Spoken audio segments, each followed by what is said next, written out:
जय श्री राम दोस्तों, आज मैं आपके लिए कहानी लेकर आई हूँ जिसका नाम है जंगल का आज़ादी पर्व। एक बार की बात है, चंपकवन में 15 अगस्त की सुबह जंगल में जैसे कोई त्योहार उतर आया था।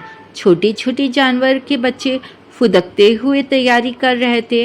आज पहली बार जंगल में स्वतंत्रता दिवस की परेड होनी थी, क्योंकि हाल ही में जंगल को मिला था नया राजा शेर सिंह। खरगोश बादल छोटा सा लेकिन तेज दिमाग वाला बच्चा था। वो चलते कूदते अपने दोस्तों से बोला, देखना, आज शेर सिंह राजा जब झंडा फहराएंगी तो पूरा जंगल ताली बजाएगा।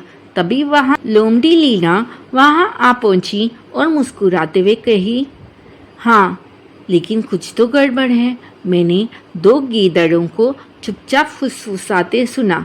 यह बात सुनकर बादल चौंक गया। उसने जल्दी से लीना लोमड़ी से पूछा, क्या क्या कहा उन्होंने? बस थोड़ा और इंतज़ार, शेर सिंह राजा आज हमारे जाल में फंस जाएगा। आज वो टुकड़ों टुकड़ों में बट जाएगा। लीना ने उनकी बातों की नकल करते हुए कहा। बादल समझ गया कि मामला कुछ तो गड़बड़ है, इसलिए उसने तुरंत एक योजना बनाई। टोनी तोता, तुम ऊपर से नज़र रखो। लीना, तुम गीदड़ों का पीछा करो और कब्बू कछुआ और मैं स्टेज की जांच करेंगे। चलो टीम, यह स्वतंत्रता की जासूसी है। चारों दोस्त अपने अपने काम को अंजाम देने के लिए निकल पड़े। परेड का समय नज़दीक आता जा रहा था। तभी टोनी ने उड़ते हुए कहा, बादल, स्टेज के नीचे कुछ चमक रहा है। बादल और कब्बू ने जमीन खोदी तो वहाँ एक टाइमर से जुड़ी चमकदार चीज मिली। बादल तुरंत ही समझ गया कि वो कोई विस्फोटक पदार्थ था। बादल ने फौरन कहा, यह तो धमाके की कोई साजिश है, जल्दी ही इसे हटाओ। बच्चों ने मिलकर उस खतरनाक उपकरण को निकालकर उसकी जगह रंग बिरंगे फूलों वाला डिब्बा रख दिया। निश्चित समय पर शेर सिंह झंडा फहराने के लिए मंच पर पहुंचे।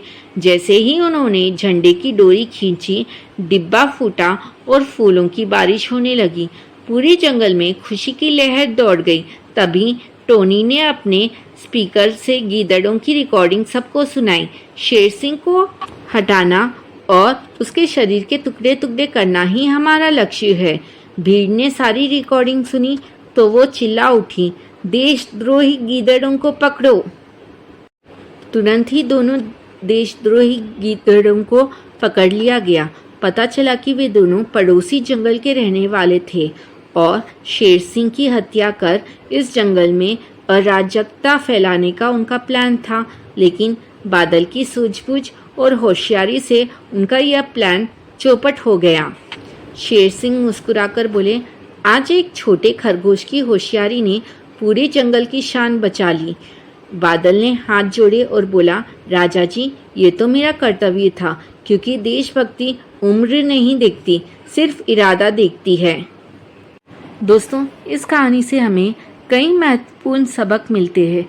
सबसे बड़ी सीख यह है कि देशभक्ति और कर्तव्य की भावना किसी उम्र या आकार की सीमा से बंधी नहीं होती।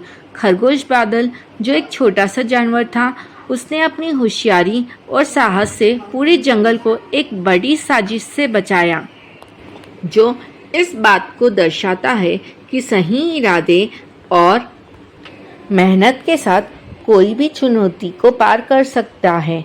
दूसरी सीख यह है कि टीम वर्क और आपसी सहयोग किसी भी समस्या का हल निकालने में महत्वपूर्ण भूमिका निभाता है। बादल ने अपने दोस्तों लीना, टीना और कब्बू के साथ मिलकर काम किया, जिससे वे सफल हुए। तीसरी सीख यह है कि सतर्कता और समय पर सही निर्णय लेना खतरे को टाल सकता है। गीदड़ों की चाल को पहचानकर बादल ने समय रहते कार्रवाई की। अंत में यह कहानी हमें यह सिखाती है कि सच्ची देशभक्ति दूसरों की भलाई और शांति के लिए काम करना है, ना कि हिंसा और अराजकता फैलाना। जय श्री कृष्णा। राधे राधे।